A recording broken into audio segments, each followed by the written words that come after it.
iba sa inyo guys kasi nakikita niyo na to sa Facebook. Trending na trending to sa Facebook, sa YouTube, lahat gumagawa nito.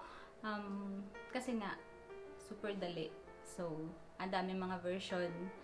Meron ako nakikita na may Milo version na linalagyan ng all-purpose cream and kung ano-ano pa. Napakadali niya lang gawin guys. So, itong version ko, na-discover ko lang and sana magawa nyo rin to. At tara, tuturuan ko kayo kung paano gumawa. Since ang original ratio nito guys is 2 tablespoons of coffee, 2 tablespoons of hot water, and 2 tablespoons of sugar for 1 serving. Kasi na-try ko na to guys ng isang araw. So, gumawa ako nito and for 1 serving lang yung 2 tablespoons. So, ngayon, pang dalawahan yung gagawin ko guys. Kaya, aapat siyang tablespoon. So, gagamitin ko tong 1/2 lang kasi hindi siya nakakapasok. So, gawin natin is 8.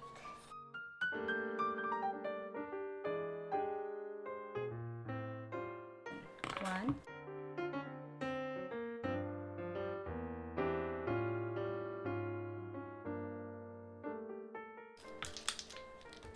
4 tablespoons of sugar,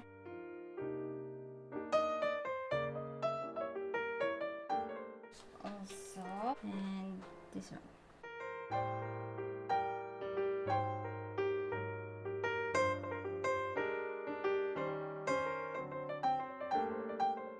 Okay na siya guys. Ang sunod na step na gagawin natin is karamihan gumagamit sila ng whisk. Kaso, sabi nila, matagal. Since na medyo nga matagal yung whisk, so gagamit na lang tayo ng mixer para mas madali.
So, ayun guys. Yun yung version ko ng aking Dalgona coffee na trending ngayong panahon.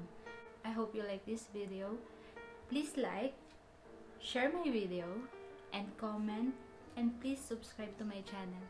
And I hope to see you on my next one. Bye! Enjoy!